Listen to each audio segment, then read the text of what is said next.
So welcome back to the nuclear family, right? They always see the nuclear family in decline, figure sure. Which is obviously the aim of the game, right? And you always see that David Brooks from the Atlantic, the transatlantic, is right, the nuclear family was a mistake, right? The second great strength of extended families is the socializing force. Extended families, right? The royal nuclear family, right? The royal nuclear family, of course, this is some type of a hex about biggest players in the nuclear industry and the global uranium mining. Nuclear technology, of course.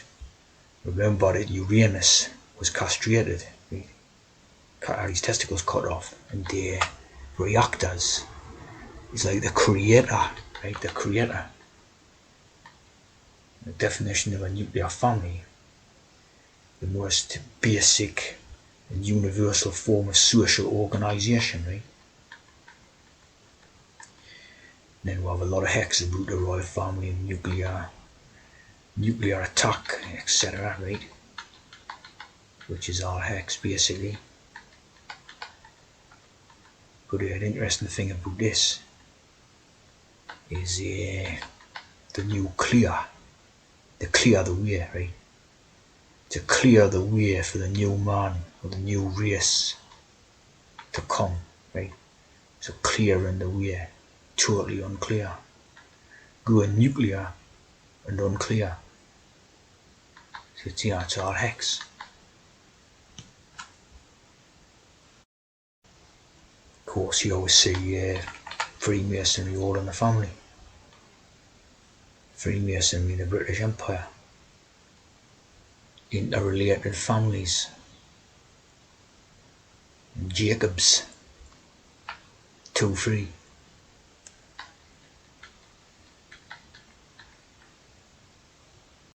Nice bit of hex. Yeah, it's unclear what Putin is thinking. Of course, in the Putin, you got the 10. You got the 10 idea again, right?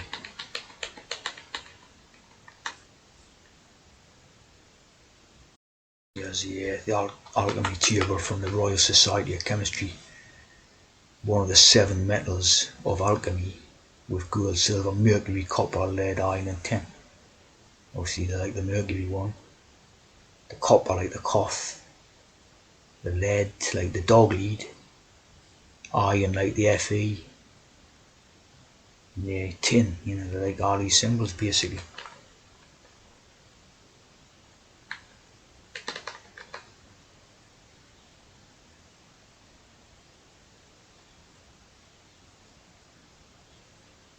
Symbol looks like a number 4 or sometimes like a 7 or letter Z.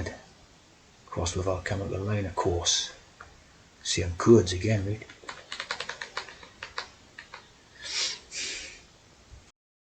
There's the 7 planetary metals, right? And there's classical planets in Western alchemy. So when you're talking about uranium, you're talking about Uranus. And obviously the one that got castrated, right? But yeah, this is quite interesting, right? The shield and the coat of arms of the Royal Society of Chemistry with 7 planetary metal symbols. Now, as you can see, nice hex. Nice hex, nice sun, like a sun wheel, red and blue, and gold. There's all the symbols around it.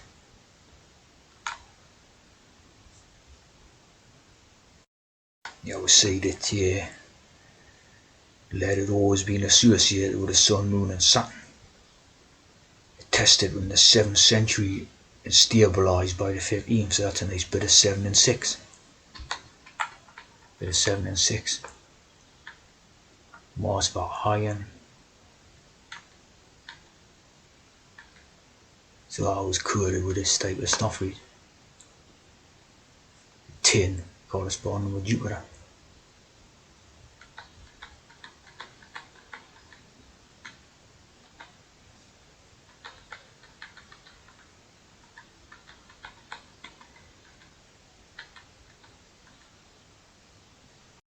is a post-transition metal after trans in group 1477. So you know what this Putin's all about? Post-transition. Pewter. Pewter like the Jupiter.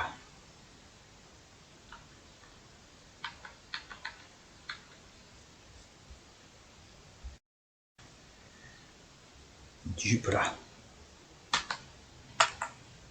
Its symbol is the Thunderbird.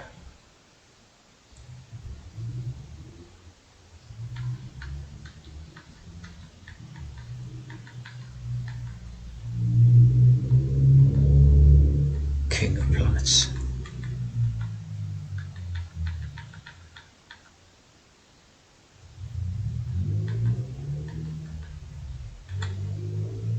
Indian astrology.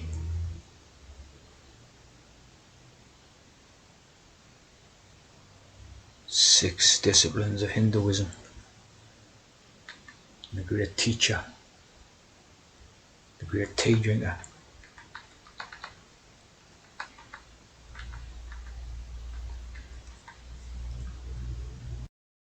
So obviously the Tin Man in the Wizard of Oz.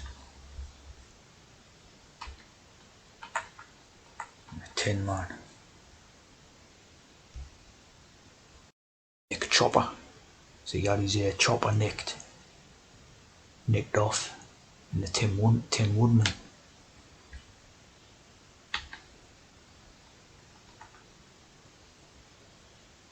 And the three there.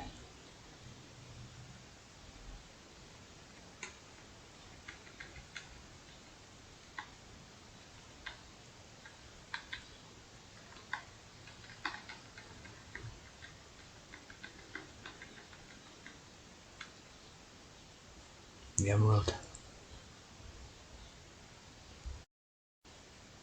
The wizard sends Dorothy and her friends to the Winky country to kill the Wicked Witch of the West.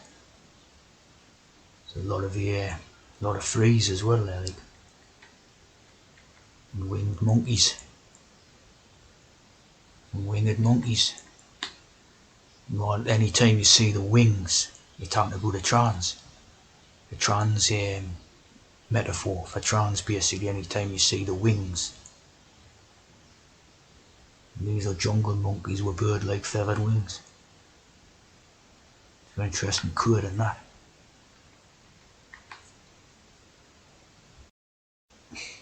The Tin Machine, notable for being fronted by David Bowie, lead vocals and sax.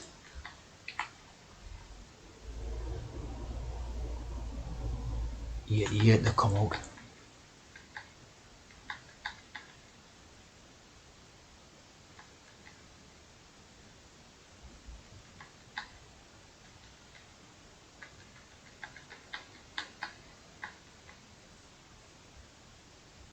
A bit of knowledge to Jack Haley is the actor that was the Tin Man in the Wizard of Oz. Jack Haley.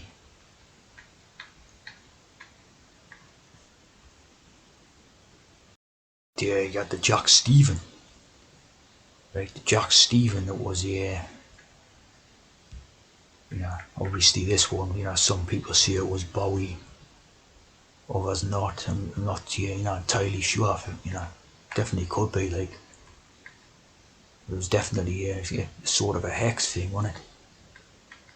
An interesting thing about this Jack Stephen on the interview. Right, gone to this Jack Stephen interview, right? See here, having hot trumpets, right? In actual fact, he says that's like a mistake on the captions, but he says he having heart trouble, right? The heart idea of the Tin Man. Released an album that went technology, even when he got no starters car. One of the most beautiful wives in the world. I mean, it's a sort of, I mean, what do you, what's not to like? What's not to like? And also, he had such a grasp on technology, even when he got ill. I heard that he was having heart trouble and stuff, but then he sort of. Right, so he's talking about heart trouble. barman with ears at RCA. Shame I've gone to EMI. Fine. We'll talk about him as a man because Definitely showing that he ability. was funny. It was very funny, yeah. You know, it wasn't very popular, but I always kind of liked it because it was like him going in, you know, Let's Dance. I mean, that was a complete surprise, you know, working with Nile Rodgers. I mean, it was almost a disco record. I mean, it's phenomenal. You know, even Tin Man, which, you know, wasn't very popular, but I always kind of liked it because it was like him going, you know, I like, you know, white trash rock. I'm going to play it, and, you know, that's it. So as you can see in this piece, right, you see a Tin Man.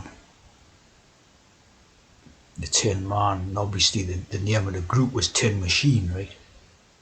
And of course they're not going to make a mistake just as simple as that, right? So when you see a Tin Man, it's obviously our part of the code, right? Tin Man.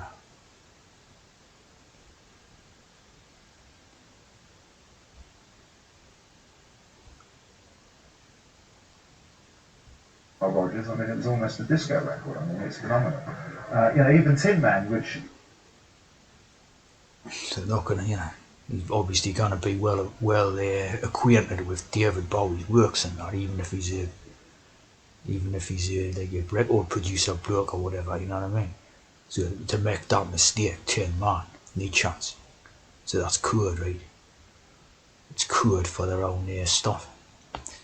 Like I said, I don't know if this was the tea, but it well could be, couldn't it?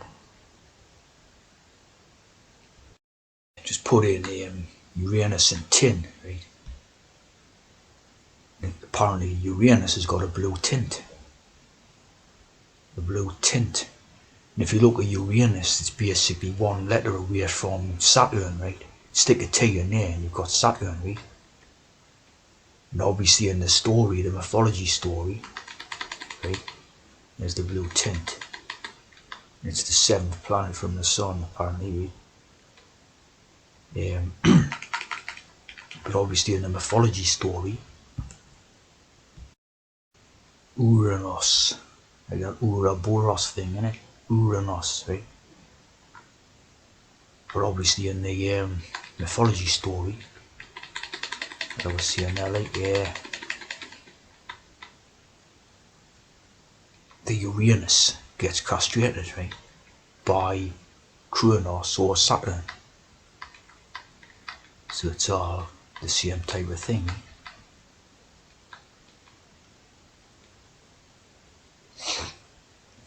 It's rain or to urinate. So, you know, see a lot more good in the sort of floods idea and the rainbow idea, right? Basically, you know, pissing idea, like, you know, the rain, like pissing on people type of things, eh? For a lot of the piss take in the codes. Lord of Rain, the Rainmaker, Uranus, the Rainmaker, the sort of god who pisses on your head type of thing. Eh?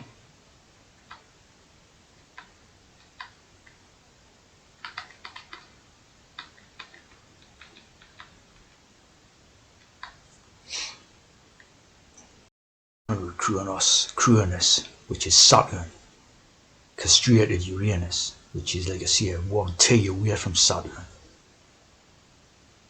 threw the severed genitals into the sea, at which a white flume spread and grew into the goddess Aphrodite, which is the same as Venus.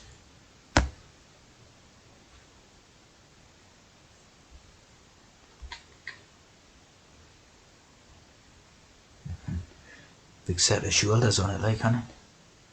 And then they look pretty, like, fake type of thing, you know, like look like it modelled on a pair of silicons or whatever.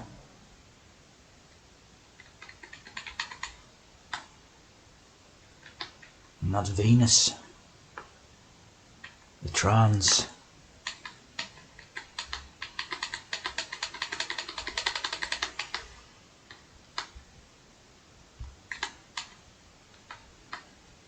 Of course, all these is the same. Ah, trans goddess ideas and all that. Ratti. Roch.